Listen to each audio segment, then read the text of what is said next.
네, 안녕하십니까. 오늘은 3월 2일 목요일 사순제 일주간 목요일입니다. 사순제 일주간 목요일 독서는 에스테르기 4장입니다. 네, 에스테르 왕비가 죽음의 공포에 사로잡혀서 주님께 기도드리는 내용입니다. 네, 그래서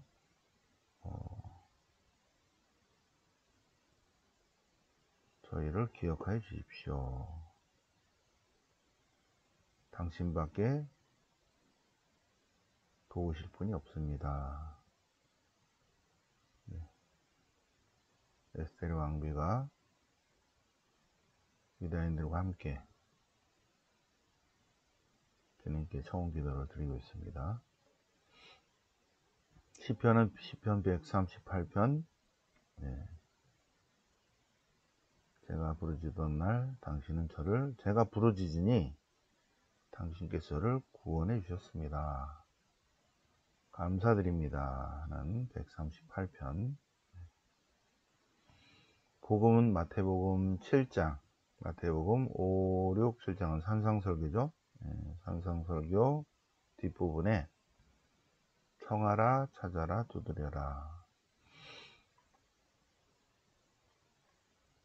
네. 그래서 마태복음 7장까지 같이 묵상을 해 보시겠습니다. 자, 에스테르기 4장. 예, 모르도카이가 에스테르에게 지금 심각한데 왕비는 그렇게만 하고 있습니까? 예, 모르도카이가 이런 일을 알고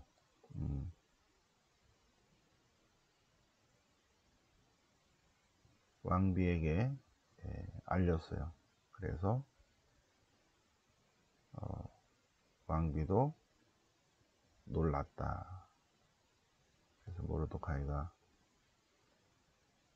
같이 기도해야 됩니다. 예, 유다인들이 다 죽어가는데 모르도카이가 기도하고 에스테르도 기도합니다.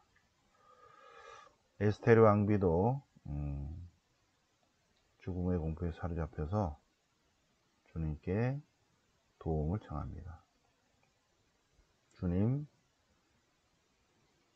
주님은 유일하신 분이시고 저희를 도와주시는데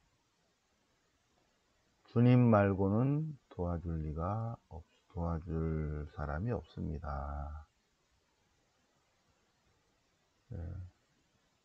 쭉 전승으로 들었는데 주님께서는 그때그때마다 저희 선조들을 구원해 주셨습니다. 네. 지금 저희가 고난의 때이오니 저희를 구원하여 주십시오.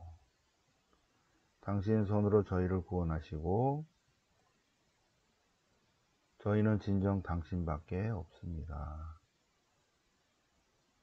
당신밖에 없는 외로운 저희들을 도우시고 구원해 주십시오. 자, 갑자기 에스테르기가 나오니까 후기 역사서죠. 토빗, 유딧, 에스테르 후기 역사서입니다. 네. 에스테르기 주해를 한번 볼까요? 에스테르기 주해. 에스테르기 작년에 배웠지만 깜빡깜빡 하시죠? 네.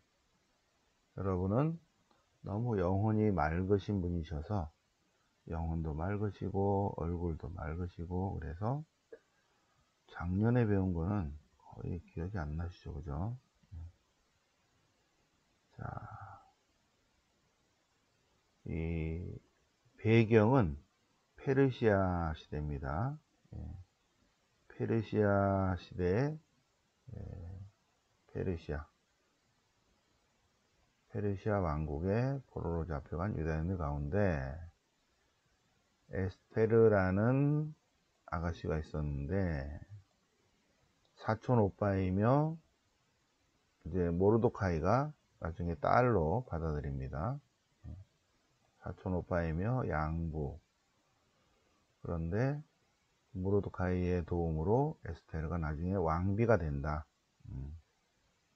그런데 총리 대신 하만이 유다인들을 없애려고 모르도카이가 인사 안 한다고 괘씸해서 모르도카이가 유대인이니까 다 없애버리겠다. 그래서 계획을 짰는데 그 날이 주사위 날이에요. 주사위 축제 때 하만이 유다인들을 다 없앨 날을 푸림절 주사위 축제 날을 정해서 그날을 위해서 없애려고 했는데 하느님의 도우심으로 오히려 하만을 매달게 되었다는 이야기입니다. 에스테르. 그럼 이것이 언제 쓰였을까? 페르시아 시대가 아니라 이런 시대는 안티오쿠스 4세 에피파네스일 것이다. 그렇다면 마이너스 175년, 마이너스 150년 그 정도 된다는 거죠. 마이너스 150년. 그런데 에스테르기가 되게 복잡해요. 그래서 100개의 절이 보태졌어요. 70인역에서. 왜 그랬는가 하면 에스테르기 본문이 하느님에 대해서 별로 말을 안 하니까 이래가지고 되겠나 그래서 거기다 이렇게 집어넣었다는 거죠. 70인역 에스테르기에. 그래서 아주 복잡하다. 자, 그런데 에스테르기와 역사를 보면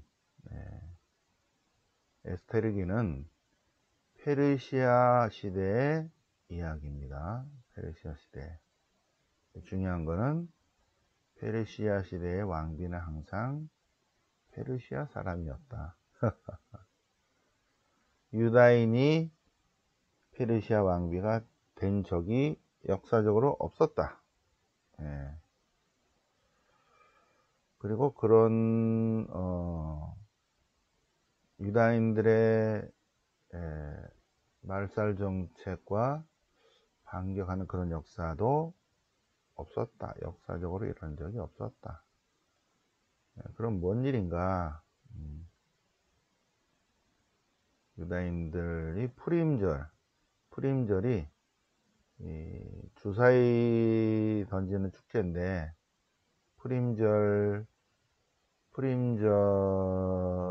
푸림절이라는 이방인의 축제를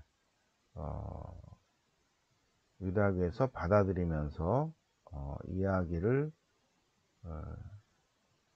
이교도의 신하들을 받아들이면서 이야기 형식으로 만들어진 것이 아닌가. 그러면서 항상 유다인들은 거기에 신학적 의미를 부여합니다. 그러면서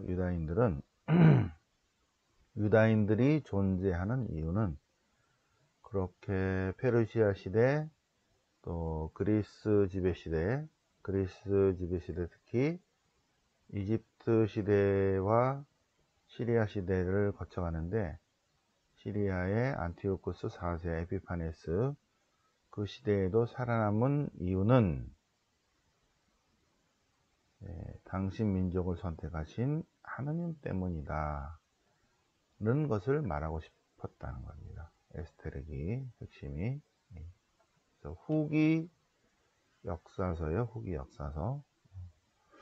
역사를 이야기하고자 하는 게 아니라 신학적 의미를 주고자 하는 겁니다. 에스테르기. 그래서 오늘 독서는 에스테르의 기도예요. 에스테르의 기도. 에스테르가 모르도카이가 기도하고 에스테르도 기도하는데 쭉 기도하는 내용 중에 일부분만 오늘 여기 줄친 부분만 지금 오늘 독서인데, 전체적으로 보면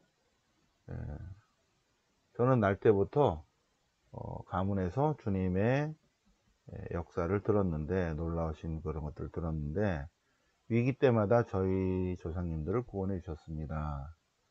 그리고 저희들이 이방신을 숭배하고 잘못했습니다. 그럴 때마다도 구원해 주셨습니다. 그런데 저희가 지금 공경에 처했는데, 주님 구원해 주십시오. 당신밖에 도와줄 분이 없습니다. 당신밖에 없는, 당신 말고는 도와줄 리가 없다. 그 내용입니다. 에스테르기 주해를 한번 쭉 봤고요. 나중에 후기 역사서 다음 달이죠. 4월 달에 한번 또 공부를 하도록 하겠습니다. 시편 보겠습니다. 시편 138편. 자, 시편 138편, 에스테르기하고 연결이 되죠. 제가 주님을 찬송합니다. 찬미 노래 부릅니다. 찬미합니다. 왜? 당신의 자의 헤세드와 진실 때문이고, 당신의 이름과 말씀 때문입니다. 제가 부르짖을 때, 제가 주님께 부르짖을 때 제게 응답하여 주셨습니다. 제가 공경 속에 있다 하더라도 주님께서는 저를 구원해 주십니다.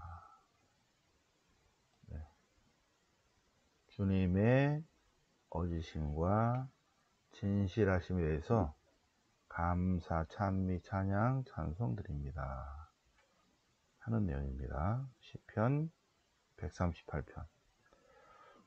자, 오늘 복음은 마태복음 5, 6, 7장 산상설교 중에서 뒷부분 7장 뒷부분이죠.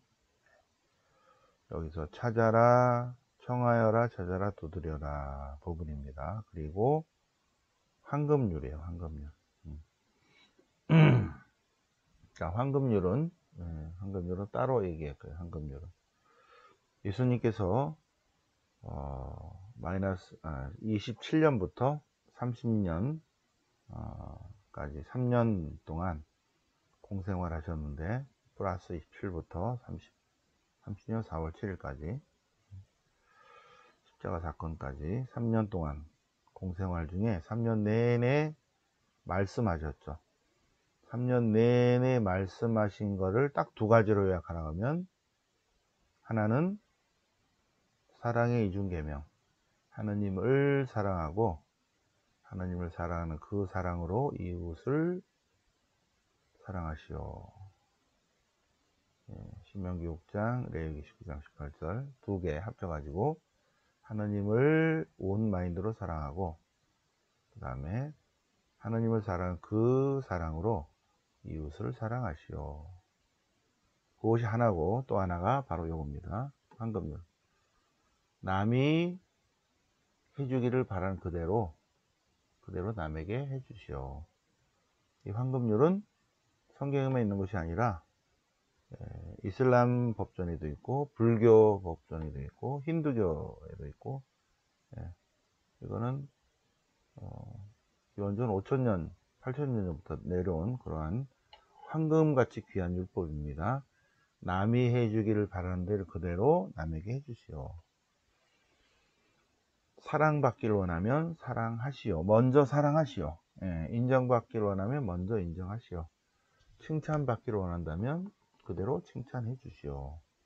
여기 두 번째고, 앞에 부분은 이제 청하여라, 찾아라, 두드려라. 청하시오, 찾으시오, 두드리시오. 청하면 주시고, 찾으면 얻고, 두드리면 열릴 것입니다. 누구든지 청하는 이는 받고, 찾는 이는 얻고, 문을 두드리는 이는 열릴 것입니다.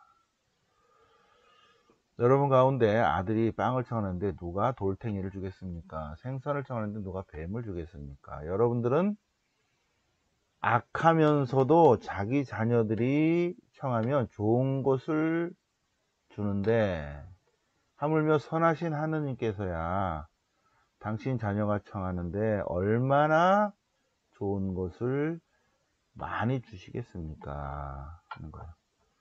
이게 이제 마태복음 7장과 루카복음 11장 두 군데 있거든요. 여기 그죠? 루카복음 11장에도 있죠. 루카복음은 약간 다르죠, 그죠? 똑같은데 청하는 누구든지 청하는 이는 받고 찾는 이는 얻고 두드리는 이에게는 열릴 것인데, 그런데 루카복음에서는 조금 더 심화시켜서 여러분은 악하면서도 자기 자녀에게 좋은 것을 줄 줄 알거든. 선하신 하느님께서야 얼마나 당신 자녀들이 당신께 청하는 당신 자녀들에게 얼마나 좋은 것을 즉시 주시겠습니까? 성령을. 이래요. 성령을. 맨 마지막에 성령을. 그러니까 루카복음에서는 성령을 청하기만 하면 주님께서는 금방 주신다는 것입니다. 네. 자, 청하여라, 찾아라, 두드려라. 오늘 에스더에게와 마태복음 등에서 청원에 대해서 같이 묵상을 해보셨습니다. 영광이 성부와 성자와 성령께 주왕과 지지 항상 영원히 아멘. 성부와 성자와 성령 이름으로 아멘.